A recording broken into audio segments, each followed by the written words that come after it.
So your dog's had previous training before. This is okay. I think this is perfect in the private lessons anyways, mostly because what we can do is, we can take a look at where you're at currently with your training, right? I mean, everyone trains a little bit differently.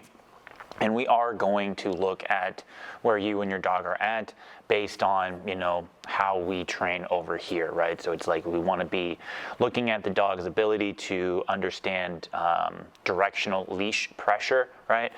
Getting them, so we're going to look at that. What's your dog's understanding of leash pressure?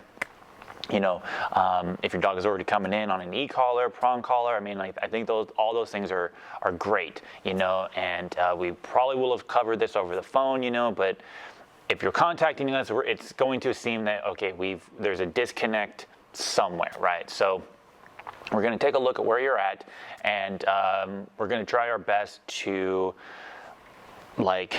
move accordingly to where you are, right? But we might have to take a few steps back because again, everyone trains just a little bit differently. There might be some similarities here and there, but we're going to take a look at all of the little pieces. Does your dog know a marker system? Good, yes, and nope. And if you don't use those words, what do they look like? How are they used? Because like I said, we have a system here, and it's been a very successful system. So this is what we're going to use.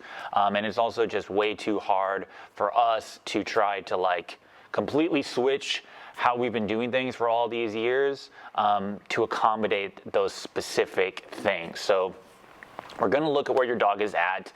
We're going to try our best to utilize what you've already been doing, So it's like if your dog knows, if you have a marker system that you've already been using and your dog knows it well, and we can tell that your dog knows it, then we'll keep using it. We don't need to change words just because the words are irrelevant.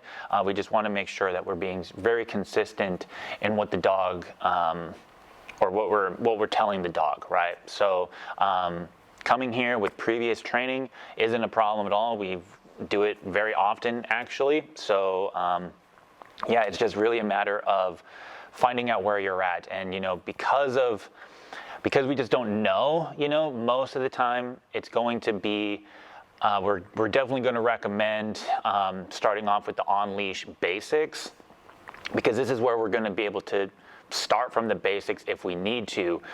We've definitely had times in the past where folks have come in because they've already been on an e-collar, and then we've done the advanced off-leash lessons, and then it turns out that we need to go back to the beginning steps as it is anyways, because it's very important for your dog to understand leash pressure guidance in conjunction with the e-collar, because the leash is what gives meaning to the e-collar. And if your dog doesn't know the leash very well, they're not going to know the e-collar. So those are the things that we're going to want to look at.